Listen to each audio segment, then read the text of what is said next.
औज़ुबिल्लाहिमिनश्शैतानिर्रजीम बिस्मिल्लाहिर्रहमानिर्रहीम। अस्सलाम वालेकुम। Hello world, welcome to G Pakistan learnings. ये यूट्यूब चैनल है जी पाकिस्तान लर्निंग्स, जिसमें आप पहले देख चुके हैं। 2 वीडियोस मैंने आईओटी से रिलेटेड ट्यूटोरियल बना के अपलोड की। होप सो आप लोगों को पसंद आई हो मेरा पढ़ाने का अंदाज़ और मेरा मटेरियल और मेरी इन्फॉर्मेशन और मेरा एक्सपीरियंस से आपको फ़ायदा हुआ हो। तो आपसे रिक्वेस्ट है, अगर आपने सब्सक्राइब नहीं किया ये चैनल तो काइंडली इस चैनल को सब्सक्राइब करें, बेल आइकन प्रेस करें, ताकि हर आने वाली लेटेस्ट वीडियो जो मैं बनाता जाऊँगा वो आपको उसकी नोटिफिकेशन मिलती रहे और आप मेरी नॉलेज से फ़ायदा उठाते रहें। सबसे पहले मैं लास्ट अपने ट्यूटोरियल का थोड़ा सा रिवीजन कर लूँ। लास्ट वीडियो में हमने इंडस्ट्रियल रेवोल्यूशंस के बारे में पढ़ा था कि कितनी टाइप की इंडस्ट्रियल रेवोल्यूशंस है, कितनी हैं और अभी करंटली क्या चल रहा है। ठीक है। इसी तरह से फिर मैंने IoT connected devices world wide बताई थी कि किस ईयर में कितनी थी और आने वाले सालों में कितनी हो जाएंगी आईओटी डिवाइसेस। ठीक है। उसके बाद फिर मैंने कुछ आईओटी के बेनिफिट्स बताए थे। आईओटी के बेनिफिट्स मैंने काफ़ी डिटेल मैंने डिस्क्राइब किए थे। उसके बाद मैंने कुछ आईओटी की इम्प्लीमेंटेशन की एग्जांपल्स दी थी। ठीक है। उसमें सबसे पहले जो वाटर मैनेजमेंट का एक सॉल्यूशन है, स्पेशली ये मेरी कंपनी का मैंने बताया था कि सॉल्यूशन है। इस सॉल्यूशन के को मैंने पूरा एक्सप्लेन किया था कि ये सॉल्यूशन क्या है, इसके क्या बेनिफिट्स हैं। ठीक है ना। इस अगर वाटर मैनेजमेंट के सॉल्यूशन को अगर आप अपने घर में या कहीं भी इंस्टॉल करते हैं जहाँ पे वाटर की नीड है, वाटर टैंक्स के लेवल्स की मेजरमेंट और ये सारी चीज़ें, ठीक है ना।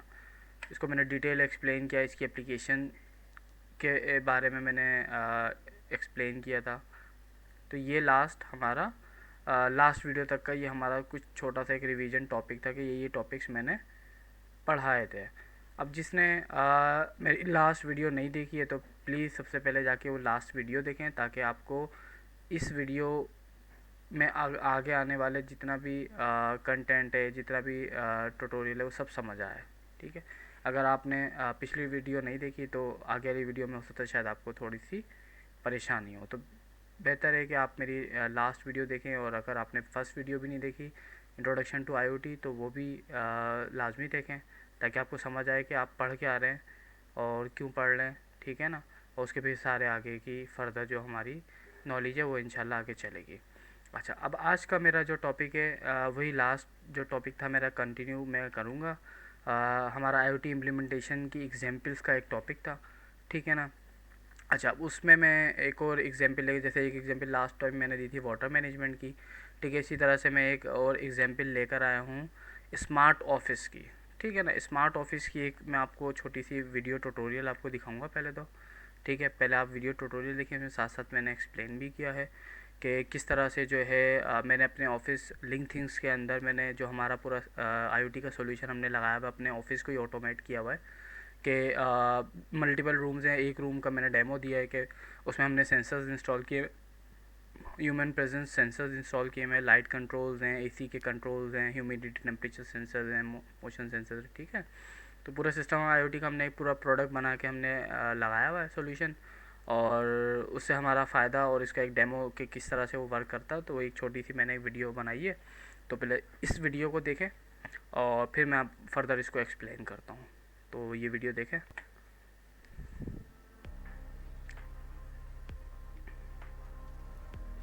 अच्छा, ये हमारा एक ऑफिस है। ठीक है। जिसमें मैं एग्जाम के तो 9 बजे मैं आ गया था ऑफिस, और मोशन सेंसर डिटेक्ट हुआ, लाइट एंड एसी ऑन हो गया जैसे इस वीडियो में दिखाया गया।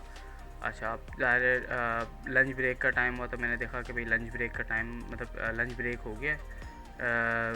तो मैंने फिर अपना लैपटॉप बंद किया और मैं इस रूम से निकल गया अपना लंच करने और नमाज़ वगैरह पढ़ने।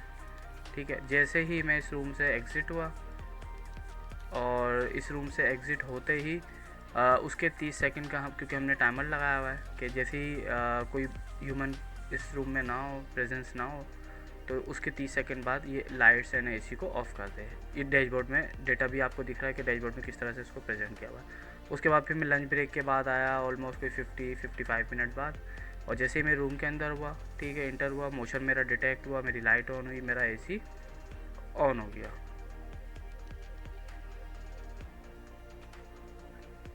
ठीक है, तो ये एक छोटा सा कह लें कि स्मार्ट ऑफिस की एक एग्जाम्पल थी।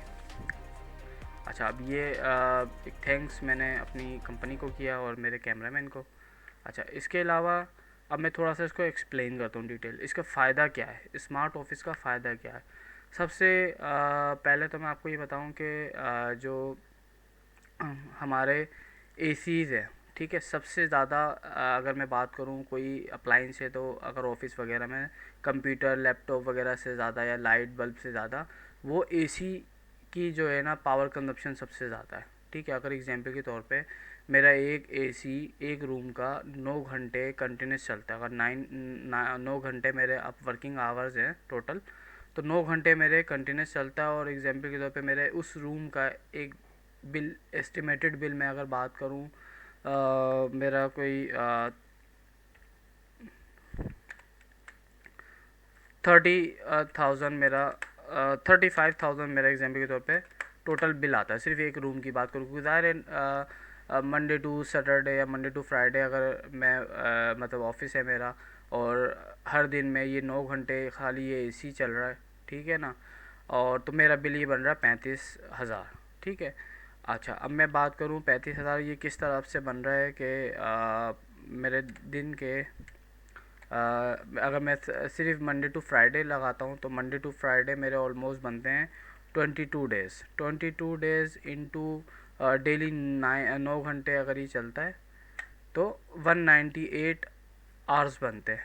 ठीक है, और 198 आवर्स बन रहे हैं, तो के जो मेरा बिल है एग्जाम्पल के तौर पे 35,000 का, ठीक है, वो मैं डिवाइड करूँ 198 आवर्स के, तो मेरा पर आवर का बिल मुझे कितना पड़ा, पर आवर का जो मेरा बिल आया वो 176 अमाउंट आई। ठीक है ना, तो अगर मैं 176 पर डे में इसको सेव कर सकता हूँ। ठीक है ना, पर डे नहीं, सॉरी, पर आवर में 176 रुपये अपने बिल से सेव कर सकता हूँ। ठीक है ना, अब अगर मैं डेली का 1 घंटा अगर सेव करता हूँ कि 1 बजे में, जैसे एग्जाम्पल तो मैंने वीडियो दिखाई कि 1 बजे लंच ब्रेक हुआ, मैं 1 बजे ऑफिस मतलब निकल गया, और वापस मेरा रूम जो है 2 बजे फेल हुआ। क्योंकि नॉर्मली जो एम्प्लॉयज़ होते हैं वो टाइम के इस मामले में पक्के होते हैं कि भाई 1 बजे निकले और अपना खाना खाया और नमाज़ पढ़ी और फिर आगे पीछे दोस्तों में बातें आते की, तो होते होते वापसी आते तो पूरे 2 बजे आते हैं। ठीक है, तो पूरा 1 घंटा आपका इस तरह से पीछे एसी चलता रहता है। और पर घंटे की कॉस्ट में अगर मैंने एक एस्टिमेट बताई है तो ये 176 रुपये बन रही है। ठीक है ना, टोटल 198 आवर्स की 176 रुपये इसकी कॉस्टिंग बन रही है। अच्छा, अब मैं अगर डेली 176.76 रुपये अगर बचाऊँ पर आवर को, अगर मैं पर आवर मतलब डेली का 1 घंटा जो मेरा लंच ब्रेक है उसमें मैं एसी और लाइट्स वगैरह बंद कर दूँ, तो मेरी सेविंग कितनी होगी मंथली, क्योंकि मेरे 176 पर आवर है। ठीक है, 176 पर आवर है, और ज़ाहिर है मैं 22 दिन का मैंने हिसाब किताब लगाया था, तो 22 दिन 22 से मैं इसको अगर मल्टीप्लाई करूँ तो मेरा बिल ऑलमोस्ट 1 घंटे का, अगर मैं सिर्फ डेली 1 घंटा ये ऑफिस मतलब एसी बंद कर दूँ, डेली 1 घंटा जो लंच ब्रेक का टाइम होता है उसमें अगर मैं एसी को बंद कर दूँ on depend on motion sensor या टाइम बेस्ड जो भी आप करना चाहते हैं, तो आपका मंथली बिल 4,000 ऑलमोस्ट उसमें से माइनस हो जाएगा। मतलब 4,000 की आप सीधी सीधी सिंपली जो आपकी सेविंग है वो हो जाएगी। ठीक है ना, अच्छा, इसके अलावा ये तो वो बात करी है मैंने जो कि ये एक्स्ट्रा अमाउंट थी जो कि बिना फजूल आपकी चलती थी। ठीक है, ये जस्ट सीधी स्ट्रेट अमाउंट है जो आपकी सीधी सीधी सेव होनी है। ठीक है, अच्छा, अब इसकी मज़ीद मैं अगर और डिटेल बात करूँ या इसकी और अच्छी इसकी इम्प्लीमेंटेशन या इसके यूजेज बात करूँ, तो मैंने एग्जाम्पल के तौर पे मैंने टेम्परेचर्स के ऊपर अलर्ट लगा दिया कि भाई टेम्परेचर मेरा अगर इस लेवल से नीचे हो तो वो एसी को ऑफ़ कर दे, और इस लेवल से मेरा टेम्परेचर ऊपर हो तो मेरे एसी को ऑन कर दे।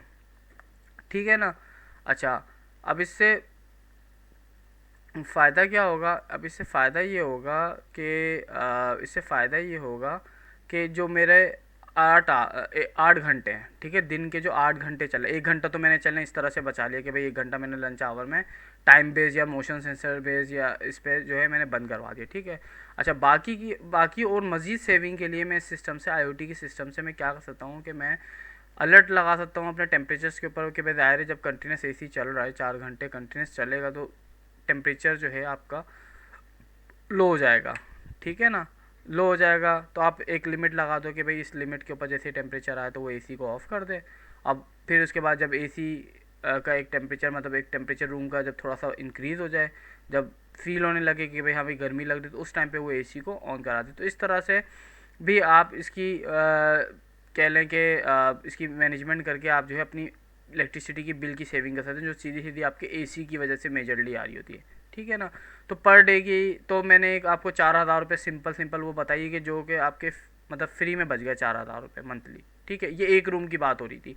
अब इसी तरह से अगर एग्जाम्पल के तौर पे एक कंपनी है जो कि बड़ी कंपनी, इसकी कोई 12, 13, 14, 15 रूम है, तो सोचें उसको मल्टीप्लाई करें, जो मेरी अमाउंट 4,000 बची है आपके नंबर ऑफ़ रूम से, तो इतनी अमाउंट आपकी स्ट्रेट आपकी कंपनी की सेव हो सकती है, ठीक है ना। कंपनी हो या जहाँ भी आप ये सोल्यूशन लगाना चाहते हैं, जहाँ पे इस तरह का यूज़ केस है। अच्छा, इसके अलावा बाकी जो टेम्परेचर बेस्ड है, टेम्परेचर बेस्ड जो है फिर वो एडिशनल आपकी सेविंग है कि आपने क्या टेम्परेचर्स की जो है ना इसकी सेटिंग्स रखी हैं, उस हिसाब से आपका एसी ऑन ऑफ होता रहेगा, ठीक है। मतलब depend on temperature sensor and motion sensor, कि अगर बंदा बैठा है और टेम्परेचर इतना है तो भाई टेम्परेचर डाउन हो गया तो लाइट बंद कर दो, एसी बंद कर दो। इसी तरह से अगर टेम्परेचर राइज़ हो गया और बंदा भी मौजूद है तो फिर एसी को फ़ौरन ऑन कर दो, ताकि जो है उसको गर्मी ना लगे। तो इससे भी आपका काफ़ी बिल बच सकता है। तो एक स्मार्ट ऑफिस की एक अच्छी सी मैंने वीडियो डेमो के तौर पे उसका डैशबोर्ड वगैरह मैंने इस ट्यूटोरियल में आपको दिखाया, और एक अच्छी सी एग्जांपल भी दे दी कि भाई आप किस तरह से आईओटी का एक प्रोडक्ट अपने ऑफिस में लगा सकते हैं, आईओटी का एक सॉल्यूशन अपने ऑफिस में इंस्टॉल करके आप अपनी कितनी जो है सेविंग कर सकते हैं, ठीक है ना। अमाउंट आपकी कितनी ऑफिस की बिल के अंदर सेविंग हो जाएगी, ठीक है ना। एक तो ये हो गया। अच्छा, सिंपल इसकी मैंने वीडियो डेमो भी दिखा दी और इसका डैशबोर्ड भी दिखा दिया। अच्छा, ये डैशबोर्ड हमारे मेरी कंपनी लिंकथिंग्स का है, हमारा प्लेटफॉर्म है, जिस पे इस तरह से जो है ये सारे सेंसर्स और इनकी कंट्रोलिंग डिवाइसेस दिख रही होती हैं कि भाई कोई मोशन है तो कितने बजे आया है लास्ट, इसका अपडेटेड टाइम और मोशन का आइकन दिखा दिया, ह्यूमिडिटी की वैल्यू, टेम्परेचर की वैल्यू, लाइट ऑन है या ऑफ है, एसी ऑन है या ऑफ है, ठीक है ना। इसी तरह से अगर मोशन नहीं है तो आइकन चेंज हो गया और उसको आ गया, लाइट ऑफ है तो लाइट का ऑफ का आइकन, ठीक है ना। अच्छा, इसी तरह से और भी हमारे पास बहुत सारी इम्प्लीमेंटेशन हो सकती हैं आईओटी की, ठीक है।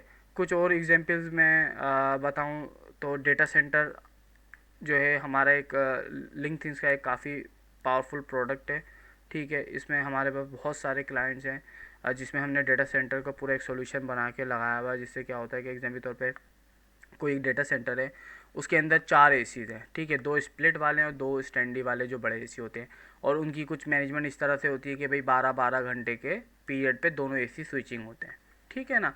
अच्छा, जब कुछ सिस्टम नहीं है तो ज़ाहिर है जाके मैनुअली आप जो है उसको यूज़ करोगे, या आपका जो भी आपका आईटी डिपार्ट, क्योंकि ज़ाहिर ज़िम्मेदार होता है डेटा सेंटर की मैनेजमेंट का, तो वो आईटी डिपार्ट का जो भी बंदा उसकी ज़िम्मेदारी के भाई जो है ना डेली जाके उसको मतलब डेली के अंदर उसने जो है ना देखना है कि कितने बजे उसको ऑफ़ करना है, कितने बजे ऑन करना है, कौन सा एसी कब करना है।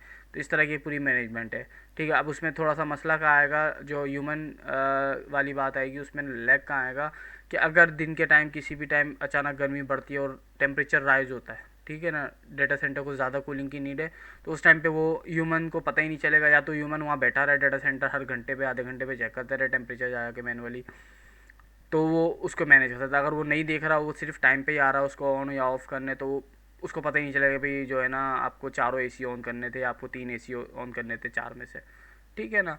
अब आईओटी, हमारी आईओटी का जो प्रोडक्ट है, अगर आईओटी इम्प्लीमेंट कर दें डेटा सेंटर की मैनेजमेंट में, तो इतना आसान हो जाता है कि काम आपने अपना पूरा सॉल्यूशन इंस्टॉल किया, ठीक है, चारों एसीज़ की कंट्रोलिंग की, सेंसर्स आपने आप पूरे, अब डेटा सेंटर अगर आपका बड़ा है तो उसमें आप डिफरेंट नंबर ऑफ़ सेंसर्स लगा दें कि भाई लेवल्स पे डिटेक्ट कर लें, उसका एक एवरेज टेम्परेचर ले लें कि भाई एवरेज टेम्परेचर पूरे डेटा सेंटर की ये वैल्यू है, ठीक है ना। उस पर आप जो है फिर एसीज़ की कंट्रोलिंग आप जो है 12-12 घंटे की शेड्यूलिंग कर देंगे भाई, जो है ना सुबह 8 बजे जो है ये एक स्टैंड, ये एक जो है ना स्प्लिट चलेगा, और इसी तरह से रात के 8 बजे जो है वो ऑटो स्विच हो जाएगा, टाइम बेस्ड जो है दूसरा स्टैंडियो दूसरा स्प्लिट चलेगा, ठीक है ना।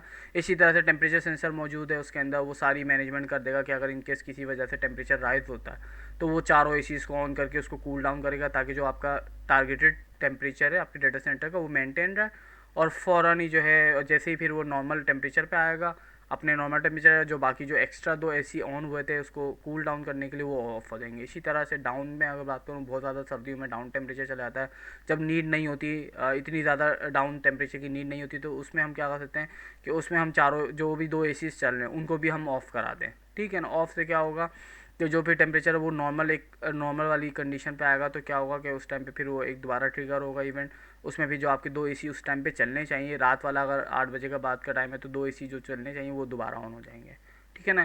तो इससे आपके पूरे डेटा सेंटर की मैनेजमेंट हो जाती है, इससे कॉस्ट सेविंग काफ़ी ज़्यादा होती है। अब जैसे मैंने एग्जांपल दी कि रात का टाइम, सर्दियों में रात में डायरेक्ट टेम्परेचर बहुत ज़्यादा नीचे जाता है। अब नॉर्मल ह्यूमन की बात करूँ तो ज़्यादा ह्यूमन तो पूरा दिन डेटा सेंटर में नहीं बैठा हुआ ना, कोई भी इंसान डेटा सेंटर में पूरा दिन तो नहीं बैठा 24 आवर्स, तो उसको पता ही नहीं कि भाई उसने कब एसी बंद करना है, नहीं करना है, वो चल रहा है तो भाई चल रहा है, बिल आ जा रहा है, दबा के बिल आ जा रहा है, ठीक है ना। क्योंकि ज़्यादा डेटा सेंटर्स में एसी भी पावरफुल वाले बड़े वाले लगे होते हैं, स्प्लिट अगर लगा हुआ है तो कम से कम भी 2 टन का, और बाकी स्टैंड एसी तो और ज़्यादा फिर उससे पावरफुल होते हैं। तो बिल सोचें आप कितनी ज़्यादा बिलिंग होती होगी, खाली डेटा सेंटर के 4 एसीज़ की एग्जाम्पल बात कर रहा हूँ, ठीक है ना। अच्छा, इसके अलावा और इसमें क्या मैनेजमेंट है कि आप इसमें अलर्ट्स वगैरह सेट कर दें, टेम्परेचर राइज हो अलर्ट्स आ जाए आपके पास डैशबोर्ड पे, सारी चीज़ें आपकी ईमेल अलर्ट, एसएमएस अलर्ट, ये सारी कहानी आप जो है इम्प्लीमेंट कर सकते हैं, ठीक है। और अच्छा, इसके अलावा एक और एग्जांपल, एक और चीज़ थी डेटा सेंटर के अंदर। अच्छा, इससे देखें कि आपकी कॉस्ट सेविंग आपकी कितनी ज़्यादा हो रही है, ठीक है ना।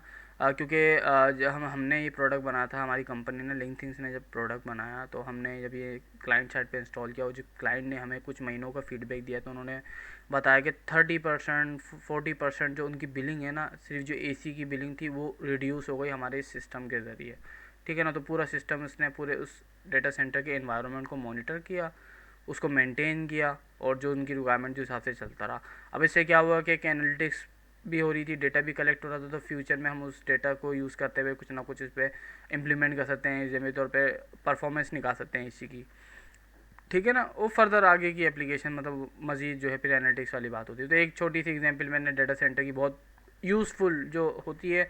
हाँ, एक मुझे याद आया कि डेटा सेंटर में अब क्या कहानी होती है, जो जहाँ पे मैनुअली हिसाब किताब है। अब क्योंकि हम पाकिस्तान में रहते हैं, पाकिस्तान में हॉलीडेज़ तो इतनी भरपूर आती हैं कि 4-4 5-5 एक साथ छुट्टियाँ आती हैं। अभी एग्जाम्पल तो ईद के 3 दिन छुट्टी आ गई, अब ईद के 3 दिन छुट्टी आ गई, अब ज़ाहिर डेटा सेंटर के 2 एसी चल रहे हैं, ज़ाहिर अब क्या होता था, मैंने कुछ ऐसे भी क्लाइंट देखे जिनका क्या सिनेरियो होता था कि वो जाते थे ईद के दिन, कोई स्पेसिफिक बंदा जाता था डेटा सेंटर, जाके वो एसीज़ की स्विचिंग करता था बेचारा, अपनी ईद वाले दिन भी जाके वो समझ लो जॉब परफॉर्म कर रहा है। तो ये सिस्टम लगाने के बाद उनको इतना सुकून हुआ कि भाई उन्होंने ना भाई ना दिन देखना ना रात देखना, बस सुकून से डैशबोर्ड मॉनिटरिंग करनी है, अलर्ट्स आते रहेंगे, सारा आपका डेटा सेंटर की कूलिंग मैनेजमेंट सारी हो रही है, ठीक है ना। अच्छा, ये तो डेटा सेंटर का एक अच्छी एग्जांपल, बहुत ही अच्छी एग्जांपल मैंने दे दी। ये बहुत सारे डेटा सेंटर, मतलब हर डेटा सेंटर की नीड भी होती है, और हमने काफ़ी सारे डेटा सेंटर को ये हमने इम्प्लीमेंट भी किया, काफ़ी सारे डेटा सेंटर का पूरा एक सोल्यूशन। इसी तरह से और एप्लीकेशन बात करूँ, इम्प्लीमेंटेशन आईओटी की इम्प्लीमेंटेशन, हम इन्वायरमेंट की मॉनिटरिंग कर सकते हैं। जैसे हम एयर क्वालिटी की मॉनिटरिंग कर लें, ठीक है, कि हमारे शहर के अंदर या हमारे इलाके के अंदर या हमारे गली के अंदर क्या एयर क्वालिटी का लेवल चल रहा है। एयर क्वालिटी का लेवल के मतलब डस्ट कितनी है, एक पार्टिकल होता है PM2.5, वो एक लेवल से अगर ज़्यादा बढ़ जाए तो ह्यूमन के लिए जो है वो काफ़ी जो है डेंजरस हो जाता है, सांस लेने में प्रॉब्लम होती है। अक्सर हमने देखा है, मैं लाहौर की बात करूं, ठीक है ना, लाहौर में क्या होता है कि लाहौर में ये होता है कि भाई एक टाइम आता है सर्दियों का, उसमें इतनी ज़्यादा उनकी एयर क्वालिटी इतनी ज़्यादा ख़राब हो जाती है। अब एयर क्वालिटी ख़राब तो हो गई, अब वो फील हुई तो पता चला, अब लेकिन अगर इसमें आईओटी अगर इम्प्लीमेंट कर दे, आईओटी इसकी इम्प्लीमेंटेशन करते सेंसर से रीडिंग लेके रियल टाइम आपको सारी मॉनिटरिंग हो रही हो कि हाँ पे अब लेवल डाउन हो गया या अब लेवल अप हो गया है, तो थोड़ा सा जो है आप केयरफुल हो जाए और जो भी है उसकी जो भी इसकी केयरफुल आपकी प्रिकॉशंस है उसको फॉलो कर लें, ठीक है ना। इसी तरह से एक और इम्प्लीमेंटेशन आपकी बहुत अच्छी एग्रीकल्चर के अंदर है कि एग्रीकल्चर के अंदर आप पूरा वेदर वहाँ का जी जहाँ भी आपका खेत है पूरा, ज़मीनें इतनी बड़ी बड़ी ज़मीनें होती हैं, ठीक है ना, लोग एकड़ों में ज़मीनें होती हैं। अब वहाँ पे अगर मॉनिटरिंग करनी कि कहाँ पे भाई सॉइल में जो है मॉइस्चर कम है, कहाँ पे ज़्यादा है, पानी कहाँ देना कहाँ नहीं देना, तो वहाँ पे एक अच्छी एग्जांपल है कि आप जो है अपने सॉइल मॉइस्चर सेंसर्स इंप्लीमेंट करें, ठीक है। उनका रियल टाइम डेटा आ रहा होगा। इसके अलावा आप वहाँ पे जो है वेदर की जो है वेदर के सेंसर्स भी इंस्टॉल कर दें। उसमें आपको wind speed, wind direction, gust speed, temperature, humidity सब कुछ, इवन रेन वगैरह का भी पता चल रहा होगा। अब क्या होता है कि जहाँ पे कुछ खेत ऐसे हैं, मैं एग्जाम्पल दूँ, कुछ खेत ऐसे हैं कि भाई जहाँ पे अगर मैंने पानी एक लेवल से ज़्यादा दिया तो वो फसल मेरी पूरी बर्बाद होती है, ठीक है ना। एग्जाम्पल के तौर पे भाई मैं बहुत कुछ जो भी खेत की देखभाल करता है वो रात में सोया, बारिश हुई, ठीक है ना, बारिश में उसको एग्जाम्पल तौर पर किसी वजह से पता ही नहीं चला। अब बारिश में ज़ाहिर है बारिश का पानी उस खेत को मिल गया और फिर उसने जो एक टाइम था उसका पानी देने का उसने वो पानी भी दे दिया, ठीक है, एग्जाम्पल तौर पर दे दिया किसी वजह से चेक किए बगैर, तो क्या होगा, वो फसल जो है ख़तरे में पड़ सकती है, वो फसल बर्बाद हो सकती है। पूरी जो सालों की मतलब कह लें कि कुछ कितने साल महीनों की मेहनत होती है पूरी फसल को एक उगाने में। तो अब क्या है कि अगर मैंने पूरा सिस्टम इंस्टॉल किया हुआ, IoT इम्प्लीमेंट किया, मेरे पास सारी चीज़ें आ रही हैं, मुझे पता चल जाएगा सॉइल के मॉइस्चर्स के जो है सॉइल मॉइस्चर्स के लेवल्स मुझे पता चल जाएंगे, हाँ भाई इतना पानी किसको किस जगह पे पानी देना है, किस एरिया में पानी नहीं देना, सारी मॉनिटरिंग हमारी रियल टाइम आ रही होगी। वो मैं मोबाइल पे देखूँ, अपने कंप्यूटर पे देखूँ, जहाँ भी देखना चाहे। इंटरनेट आजकल हर दुनिया के हर कोने में पहुंचा हुआ है, चाहे वो गांव हो, शहर हो या कुछ भी हो, तो आप इंटरनेट को इतना मुश्किल नहीं है। तो IoT इम्प्लीमेंट करें, एग्रीकल्चर की मॉनिटरिंग इजी करें, ठीक है। इसी तरह से इंडस्ट्रियल में बहुत ज़्यादा यूज़ हो रहा है IoT, ठीक है, जिसको हम डबल IoT कहते हैं, इंडस्ट्रियल IoT कहलाता है, जो उसकी इंडस्ट्रियल की ऑटोमेशन के लिए इतना ज़्यादा ये कह लें कि IoT आपकी बेनिफिट पहुंचाता है आपकी इंडस्ट्रीज़ में, कि अगर आप अपनी इंडस्ट्रीज़ को या उनकी अपनी इंडस्ट्रीज़ में यूज़ होने वाली मशीनरीज़ को ऑटोमेट कर दें, उनकी मॉनिटरिंग कर दें, तो आपका बहुत काम आसान हो जाता है। मैंने जैसे प्रीवियस वीडियोस में भी मैं काफ़ी डिटेल एग्जांपल दी, ठीक है ना। इसी तरह से आप पावर मॉनिटरिंग के लिए जो है आप IoT पूरा इंप्लीमेंट कर सकते हैं कि आपने पावर मॉनिटरिंग का पूरा एक यूनिट बनाया, और मैंने पहले भी एग्जाम्पल दी थी पावर मॉनिटरिंग की। आप इसको घर में भी इंप्लीमेंट कर सकते हैं कि आप एग्जाम्पल तौर पे मुझे पता है कि भाई मेरे 300 यूनिट्स के ऊपर जब भी एक यूनिट ऊपर जाएगा तो मेरी अमाउंट पर यूनिट की बिल्कुल ही एक डिफरेंट अमाउंट मेरी चार्ज हो रही थी, डबल ही अमाउंट चार्ज हो रही होती है। तो अगर मैंने अपने घर में पावर मॉनिटरिंग का पूरा सॉल्यूशन इंस्टॉल किया हुआ है, मेरे पास डेटा आ रहा है सारा भाई महीने का पूरा, और मेरे पास आ गया, मैंने एग्जाम्पल पर अलर्ट लगा दिया कि भाई इतने यूनिट्स जब कंज्यूम हो जाए मेरे इस महीने से लेके, मतलब इस महीने की डेट से लेके तो महीने पूरा होने से पहले पहले, तो मेरे पास एक अलर्ट आ जाए, ताकि अब एग्जाम्पल तौर पे मेरे पास अलर्ट आ गया कि भाई 250 यूनिट्स आप कंज्यूम कर चुके हो, बाकी के आपके बचे 5 दिन। अगर उन 5 दिनों में अगर मुझे सेविंग करनी, तो 5 दिन को मुझे थोड़ा सा एडजस्ट करना पड़ेगा अपने 50 यूनिट्स के अंदर, तो मेरी जो बिलिंग है वो काफ़ी बच जाएगी। अगर मुझे पता ही नहीं है, मैं दमादम यूज़ किए जा रहा हूँ, मेरी भी बिलिंग है वो 450 या 400 यूनिट्स पे निकल गई, तो मेरी जो 300 यूनिट है उसके बाद की जो यूनिट्स होंगे उसके ऊपर जो मेरी अमाउंट चार्ज है वो ज़्यादा हैवी होगी, जो इसकी वजह से मेरा टोटल बिल जो है बहुत हैवी बन जाएगा। तो पावर मॉनिटरिंग से आप ये भी IoT इम्प्लीमेंट करें, उसमें पावर मॉनिटरिंग रियल टाइम करें, उसमें सारा आपको एनालिटिक्स करके बता रहा होता है कि भाई आपने इतना यूज़ कर लिया, इतना नहीं किया, अब आप एहतियात कर लें, ठीक है ना, सारी चीज़ें। तो ये कुछ कॉमन कह लें या बहुत ज़्यादा यूज़फुल या बहुत पावरफुल मैंने IoT की इम्प्लीमेंटेशन की एग्जांपल्स दी हैं, ठीक है ना। और ये वो एग्जांपल हैं जो कि मोटी मोटी एग्जांपल्स हैं, इस तरह की बेइंतहा बहुत सारी एग्जांपल्स हैं, लेकिन मैंने कुछ मेन उठाई हैं जो कि पाकिस्तान के अंदर भी स्पेशली बहुत नीड है इन चीज़ों की, और बहुत ज़्यादा इन चीज़ों पे काम हो भी रहा है और यूज़ भी हो रहा है। स्पेशली मेरी कंपनी बात करूँ तो मेरी कंपनी ये सारे काम करती है, सारे सॉल्यूशंस प्रोवाइड करती है, ठीक है ना। लिंकथिंग्स ये सारे सॉल्यूशन प्रोवाइड करती है, इसके अलावा भी बहुत कुछ है, लेकिन ये सारे सॉल्यूशन जो कस्टमाइजेबल होते हैं इंडस्ट्रीज़ में, स्पेशली जो है इंडस्ट्रीज़ के अंदर डायरेक्ट क्लाइंट की अपनी एक फरमाइश होती है कि भाई यूँ नहीं यूँ, इस तरह का सेंसर, ये वो फलाना ढिमाका, तो वो एक पूरा कस्टमाइज सॉल्यूशन हम बना के देते हैं इंडस्ट्रीज़ के लिए। तो अगर आपकी नीड है इस तरह के किसी भी सॉल्यूशन की, तो आप विज़िट करें हमारी कंपनी की वेबसाइट, कांटेक्ट करें, और जो भी आपकी रिक्वायरमेंट है आप बताएं उसमें आप जो भी आपका कस्टमाइज सॉल्यूशन है वो आपको हम प्रपोज कर देंगे। आईओटी का आईओटी की इम्प्लीमेंटेशन का मैंने बताया कि आपको कितना बेनिफिट है, आपको कुछ मैंने डेमोज भी दिखाया, कुछ एग्जांपल भी बताई, ठीक है ना।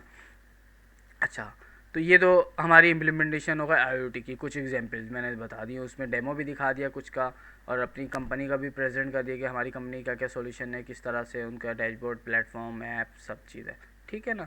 अच्छा, अब नेक्स्ट मैं आता हूँ कि आईओटी के कंपोनेंट्स क्या होते हैं। मतलब आईओटी तो है, समझ आ गया कि आईओटी जो है बहुत फ़ायदे पहुंचा रहा है और मेरी कॉस्ट सेविंग हो रही है और मैनेजमेंट हो रही है और सारी चीज़ हो रही है। लेकिन अब मैं बात करता हूँ, बात करते हैं कि आईओटी होता है, मतलब किस तरह से आईओटी के अंदर क्या क्या चीज़ें होती हैं, किस तरह से मिलकर आईओटी बनता है, ये सारी चीज़ें, कंपोनेंट्स की बात करूँ, ठीक है। आईओटी मैंने बताया कि भाई ज़ाहिर है आईओटी में मैंने आपको बताया कि भाई हार्डवेयर लगता है, ठीक है। आईओटी के जो मेन कंपोनेंट्स है वो दो हैं, हार्डवेयर और सॉफ्टवेयर, ठीक है। उसमें हार्डवेयर भी होता है आईओटी के अंदर, उसमें सॉफ्टवेयर भी होता है। ऐसा नहीं है कि मैं सिर्फ सॉफ्टवेयर लेके आईओटी करने चलूँ, ठीक है, पॉसिबल ही नहीं है।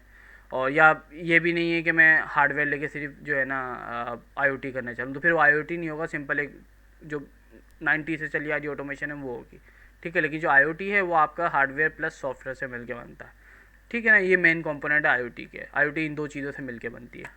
अच्छा, अब हार्डवेयर सॉफ्टवेयर, ये वाला हार्डवेयर सॉफ्टवेयर नहीं जो हम बचपन से अपने कंप्यूटर्स की बुक्स में पढ़ते आ रहे हैं। हार्डवेयर का मतलब है कि भाई CPU, computer, monitor, mouse, printer वगैरह ईटीसी। और सॉफ्टवेयर का मतलब जो है भाई विंडोज़ और माइक्रोसॉफ्ट वर्ड, पावर पॉइंट, जावा, जीमेल, ये सारी चीज़ें, ठीक है। ये हार्डवेयर सॉफ्टवेयर नहीं, ये इनसे जो है ना हमारा आईओटी नहीं बनता।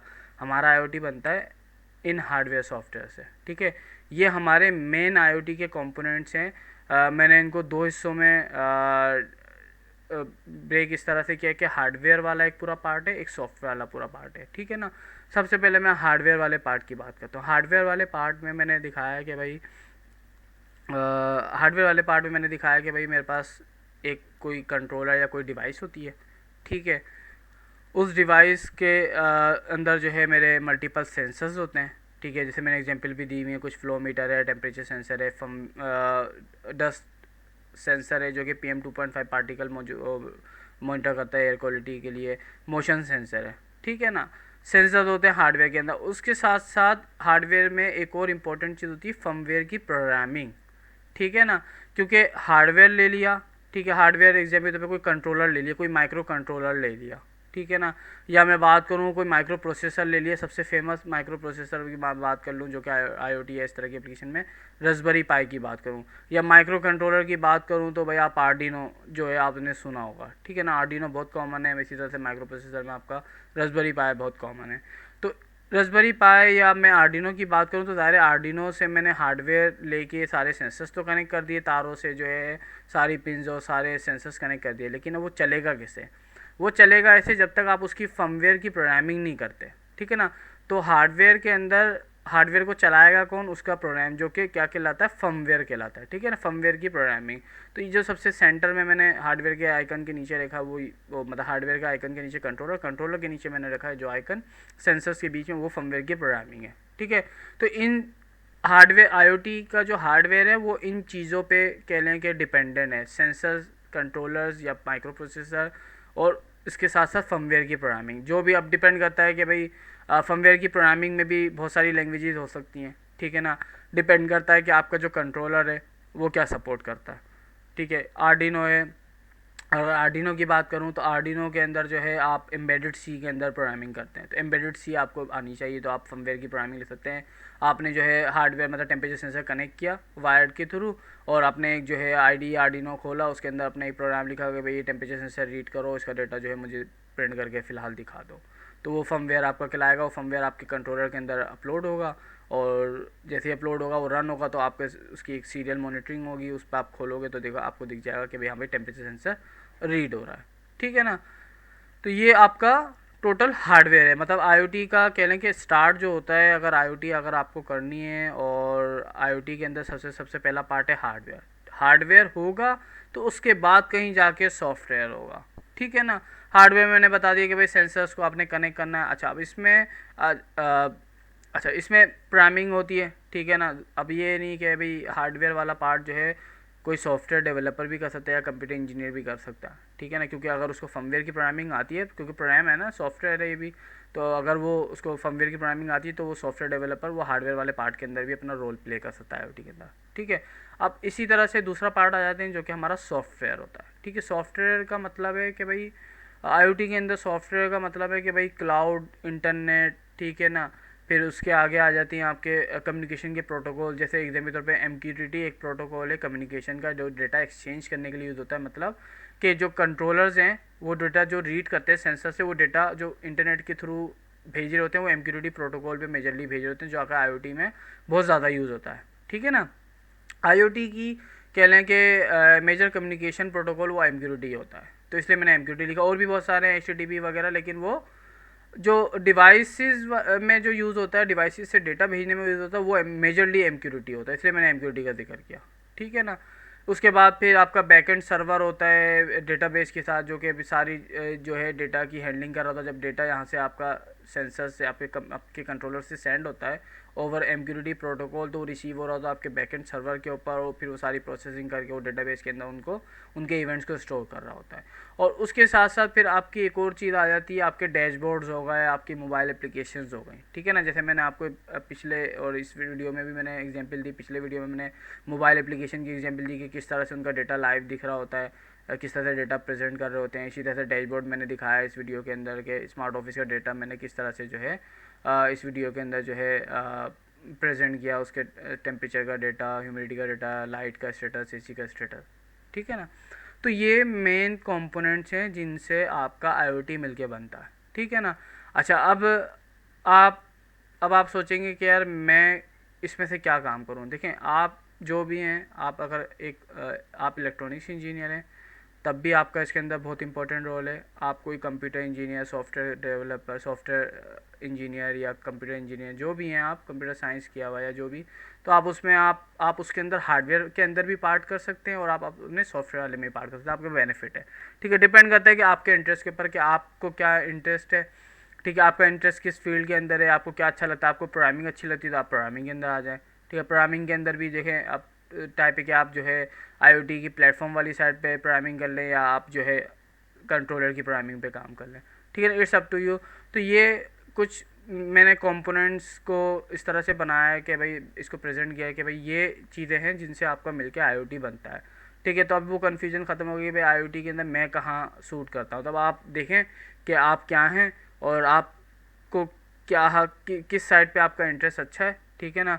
और आप उस साइड पे आप अपनी लर्निंग स्टार्ट करें, वर्किंग स्टार्ट करें, प्रैक्टिस स्टार्ट करें, ठीक है ना। मैंने अच्छी एग्जांपल दे दी कि भाई जो सॉफ्टवेयर वाला है, कंप्यूटर वाला है, ज़ाहिर है इलेक्ट्रॉनिक्स वाला है, इलेक्ट्रॉनिक्स के अंदर ज़ाहिर है इसके अंदर बहुत काम होता है, क्योंकि हार्डवेयर बनाता ही आपका इलेक्ट्रॉनिक्स इंजीनियर। हार्डवेयर के डिज़ाइन, सेंसर्स की इंटीग्रेशन, ये सारी चीज़ें आपका मेजरली इलेक्ट्रॉनिक्स इंजीनियर ही कर रहा होता है, ठीक है। इसी तरह से कंप्यूटर इंजीनियर या कंप्यूटर सॉफ्टवेयर डेवलपर वो आपकी सॉफ्टवेयर वाली साइड संभाल रहा होता है, प्लस उसके साथ साथ अगर वो चाहे तो वो फर्मवेयर की प्रोग्रामिंग भी कर सकते हैं, ठीक है। ये कुछ मेन कंपोनेंट्स होगा जो कि हमारे दो हैं, हार्डवेयर एंड सॉफ्टवेयर। मैंने बता दिया कि हार्डवेयर के अंदर क्या क्या चीज़ें IoT के पॉइंट ऑफ व्यू से हार्डवेयर के अंदर क्या क्या चीज़ें आती हैं, और इसी तरह से IoT के पॉइंट ऑफ व्यू से बता दिया कि सॉफ्टवेयर के अंदर क्या क्या कंपोनेंट्स आते हैं। मैंने उनको ब्रेक करके अच्छा सा एग्जाम्पल दे दी, ठीक है ना। अब इसके अंदर मज़ीद डीप है, ठीक है, कि हार्डवेयर के अंदर जो कंट्रोलर है ना, वो कंट्रोलर कौन सा होगा, ठीक है ना। अब वो कंट्रोलर कोई भी हो सकता है जो IoT सपोर्ट करता हो, जिसमें IoT की सपोर्ट हो। IoT की सपोर्ट एग्जाम्पल के तौर पे इस तरह से कि जिस कंट्रोलर में इंटरनेट एक्सेस हो सके और सेंसर्स की इंटीग्रेशन हो सके, वो कंट्रोलर आपका IoT के लिए यूज़ हो सकता है।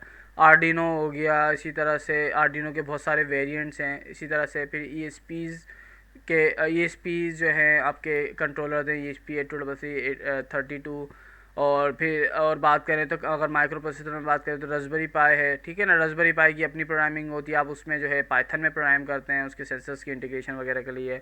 इसी तरह से आर्डिनो के अंदर अगर आपको करना तो एम्बेडेड C के अंदर करते हैं। इसी तरह से और जो कंट्रोलर्स हैं ESPs वगैरह, उनके अंदर भी जो है एम्बेडेड C सेम आर्डिनो वाली ही प्रोग्रामिंग होती है, ठीक है ना। और सॉफ्टवेयर में बात करूँ तो सॉफ्टवेयर में भाई आपके पास जो है MQTT प्रोटोकॉल तो चलें, कम्युनिकेशन एक एक कह लें कि वो है प्रोटोकॉल है MQTT। अब बैकएंड जो है बैकएंड सर्वर आप किसी भी लैंग्वेज पे लिख सकते हैं, ठीक है। लैंग्वेज आपके कोई भी हो सकती है। नोड जेएस हो, डॉट नेट हो, पीएचपी हो, जावा हो, ठीक है, कोई भी लैंग्वेज हो जिस पे आप जो है बैकएंड सर्वर लिख सकते हैं। डेटाबेस आप कोई भी यूज़ करते हैं। डेटाबेस बेस्ट ये होता है आईओटी के अंदर, क्योंकि आईओटी जो है आपका बिग डेटा होता है। आईओटी के अंदर बेइंतहा डेटा होता है, मतलब मिलियन ऑफ डेटा आपका आ रहा होता है, ठीक है ना। तो बेहतर है कि इसमें इस तरह की आईओटी के एप्लीकेशन में जो डेटाबेस यूज़ होता है वो हम नॉर्मली नो एसक्यूएल यूज़ करते हैं, ठीक है, जिसमें कोई स्ट्रक्चर नहीं होता। अब एसक्यूएल यूज़ करूँगा तो मुझे एक स्ट्रक्चर बनाना पड़ा, जहाँ पे मुझे एक फील्ड एक्स्ट्रा भेजनी होगी किसी डिवाइस के अंदर या किसी सेंसर में, तो वहाँ पे मैं रिस्ट्रिक्ट हो जाता हूँ। तो बेहतर है कि इसको नो एसक्यूएल यूज़ किया जाए। नो एसक्यूएल ज़्यादातर इसमें यूज़ होता है। अब नो एसक्यूएल में बहुत सारे हैं, आपके पास एग्जाम्पल हैं, ठीक है ना। IBM का अपना एक डेटाबेस है, काउच डीबी है, और क्लाउडेंट है, मोंगो डीबी है, इस तरह के और भी बहुत सारे हैं जो कि आपके नो एसक्यूएल वाले डेटाबेस होते हैं। तो वो आप प्रोग्रामिंग बैकएंड की जिसके साथ भी इंटीग्रेशन आपकी एक्सपर्टीज़ है, आप उस पर जो है इसका बैकएंड सर्वर सेटअप करें और आप आईओटी का एक पार्ट बन जाए। आईओटी की एप्लीकेशन के लिए आप बैकएंड सर्वर पूरा डेवलप करें और आईओटी की डिवाइस से कनेक्ट करें और डेटा रिसीव करें और प्रोसेसिंग करें, ठीक है। इसी तरह से डैशबोर्ड की मैं बात करूँ, डैशबोर्ड और मोबाइल एप्लीकेशन की डेवलपमेंट आप जावा में करो, एंड्रॉयड में करो, iOS में करो, ठीक है। अब नेटिव क्रॉस प्लेटफॉर्म्स आ गए हैं बहुत सारे, रिएक्ट नेटिव हो गई, आयोनिक हो गई, इसी तरह से और भी बहुत सारे कॉटलिन वगैरह, पता नहीं अभी क्या क्या आया जा रहा है एप्लीकेशंस के लिए मोबाइल। वो हो गया। डैशबोर्ड के लिए आप रिएक्ट जेएस यूज़ कर सकते हो और एंगुलर यूज़ कर सकते हो। इसी तरह से आप डॉट नेट के ऊपर जो है डैशबोर्ड मतलब पूरा डेवलप कर सकते हो। और इसी तरह से पीएचपी के ऊपर आप पूरा जो है पीएचपी के ऊपर पीएचपी को यूज़ करते हुए जो है आप पूरा जो है फ्रंट एंड का आप डैशबोर्ड डेवलप कर सकते हो, ठीक है। इसी तरह से बहुत सारी और जितनी भी लैंग्वेजेस हैं, मैंने कुछ कॉमन बताई हैं। तो ये सारी अब आप की एक्सपर्टीज़ एग्जाम्पल के तौर पे अगर आप बोल रहे हो कि यार मैं भी आईओटी करना चाहता हूँ लेकिन मुझे तो सिर्फ एंगुलर आता है, तो भाई आप एंगुलर यूज़ करते हुए भी आईओटी का पार्ट बन सकते हो। अपना जो रोल है वो प्ले कर सकते हो आईओटी के अंदर एंगुलर पे वर्किंग करके, ठीक है। इसी तरह से मैंने बता दिया कि भाई बैकएंड की प्रोग्रामिंग है। हार्डवेयर के अंदर दायरे, हार्डवेयर में तो स्पेसिफिक थोड़ी सी कि बेसिक इलेक्ट्रॉनिक्स की तो नॉलेज होनी चाहिए, जब भी आप हार्डवेयर वाला पार्ट ज़्यादा अच्छा समझेंगे। अगर आप ज़ाहिर है, अगर मैं कंप्यूटर इंजीनियरिंग की बात करूँ, सॉफ्टवेयर की भी, कंप्यूटर इंजीनियरिंग की या कंप्यूटर साइंस वाले की एग्जाम्पल की तौर पर बात करूँ, तो उनको बेसिक इलेक्ट्रॉनिक्स के सब्जेक्ट्स लाजमी पढ़ाए जाते हैं। तो मैं समझता हूँ इतना तो पॉजिटिव नेगेटिव वाला साइन तो इतना तो पता ही होगा कि भाई कंप्यूटर इंजीनियर को क्या भी पॉजिटिव क्या होता है, नेगेटिव क्या होता है, तो वो फर्मवेयर की प्रोग्रामिंग पे इजीली सूट हो सकता है अगर उसको आता है, ठीक है ना। तो ये कुछ इस तरह से आपका ब्रेक डाउन मैंने किया आपके आईओटी को। तब आपको मैंने एक आइडिया दे दिया कि भाई अगर आपको आईओटी का बहुत शौक है, आईओटी आपको समझ आ रही है कि मैं क्या करूं, मैं आईओटी के लिए क्या सीखूं, या अगर आपको कुछ ऑलरेडी आता है, आप चाह रहे हैं कि यार मैं जो आता है उसमें ही रहते हुए मैं अपने आईओटी पे काम कर लूं, तो आप देखें मैंने आपको बहुत अच्छी एग्जांपल दी। मज़ीद आप सर्च करें कि आईओटी के अंदर आप जो है अपना कहाँ पे रोल प्ले कर सकते हैं, ठीक है ना। ये तो हो गई कहानी आपके मेन कंपोनेंट्स की, जो मैंने एग्जांपल जो मैंने जो है एक्सप्लेन कर दी। अच्छा, अब बचा सवाल कि मैं कहाँ पर वर्किंग करता हूँ, ठीक है ना। अच्छा, मैं आपको बस इतनी सी हिंट दूंगा कि मेरा जो पार्ट है ना आईओटी के अंदर, जो मेरा मेजर एक्सपीरियंस है वो मेरा हार्डवेयर वाले कहीं पे है, ठीक है ना, हार्डवेयर वाली किसी साइट पे। अब वो कहाँ पर है मैं डिटेल जो है वो इंशाल्लाह नेक्स्ट वीडियो में बताऊँगा। तो आप मेरी वीडियोस फॉलो करें। मैं अपने बारे में बताऊंगा कि मैंने क्या क्या काम किया और मेरा पार्ट मेजरली किस साइड पे। ये बता दिए कि बस हार्डवेयर वाली साइड पे मेरा ताल्लुक़ अब किन जगह पे इलेक्ट्रॉनिक्स में है या उसमें, वो मैं फिर फाइनल आपको नेक्स्ट वीडियो में इंशाल्लाह बताऊंगा, ठीक है। तो आज के लिए इस ट्यूटोरियल को यहाँ पे एंड करते हैं। हार्डवेयर सॉफ्टवेयर हमारा कंपोनेंट आ गया, ठीक है ना, आईओटी का मैंने बता दिया कि भाई आईओटी के मेन कंपोनेंट्स क्या होते हैं। तो अब आपको समझ आ गया होगा कि यार अगर मुझे आईओटी करनी है तो आप किस को यूज़ करते हुए कहाँ पे जो है आप कर सकते हो आईओटी वाला जो पार्ट आप रोल प्ले कर सकते हो, ठीक है ना। तो अब इसके यह तो कहानी हो गई सारी। अच्छा, अब इस वीडियो को हम एंड करते हैं, और जिसने मेरी लास्ट वीडियोस सेकंड लास्ट और लास्ट वीडियो नहीं देखी, पहले वो उस वीडियो को लाजमी वॉच करें और फिर ये वीडियो देखें, तो मेरे ख्याल में ज़्यादा अच्छा समझ आएगा। और जिस व्यूअर ने अगर मेरा चैनल सब्सक्राइब नहीं किया तो प्लीज़ अगेन रिक्वेस्ट है कि चैनल को सब्सक्राइब करें, बेल आइकन प्रेस करें, ताकि आपको हर आने वाली वीडियो की जो नोटिफिकेशन है वो आपको मिल जाए। और यही कि ये चैनल आप अपने फ्रेंड्स एंड फैमिली के साथ शेयर करें, स्पेशली वो जो कि आपके जूनियर्स हैं या आपके छोटे हैं जो पढ़ रहे हैं, जिनको नहीं पता कि यार क्या चल रहा है और क्या करना चाहिए, तो उनको ये बताएं, उनको ये बोलें कि ये चैनल है, ये इससे लर्निंग करें, नई टेक्नोलॉजीज़ के बारे में इसमें बताया जा रहा है, पढ़ाया जा रहा है। ठीक है, फर्दर में आगे इंशाल्लाह नेक्स्ट आने वाली वीडियो में हम किसी एग्जाम्पल के ऊपर जाएंगे। मैं आपको हार्डवेयर दिखाऊंगा कि किस तरह का हार्डवेयर होता है और कैसे वो वर्क करता है। ठीक है, इंशाल्लाह नेक्स्ट वीडियो में जल्दी मैं इसकी नेक्स्ट वीडियो बनाऊंगा और फर्दर हम इसको आगे कंटिन्यू करेंगे। मैं अपने बारे में बताऊंगा कि मेरा जो मेजर रोल है, मेरा आईओटी का मेजर एक्सपीरियंस है ज़ाहिर है, क्योंकि हर बंदे की एक स्पेशलिटी होती है, वो किसी एक फील्ड के अंदर मास्टर होता है। तो जो मेरा कह लें कि जो मेरी मास्टरी है ना, वो मैं बताऊंगा कि मेरी 6 साल की मास्टरी वो किस फील्ड के अंदर है। ठीक है, किस वाले कंपोनेंट के अंदर है, तो इंशाल्लाह मैं वो आपको नेक्स्ट वीडियो में बताऊंगा। इस वीडियो को हम करते हैं एंड। अस्सलाम वालेकुम।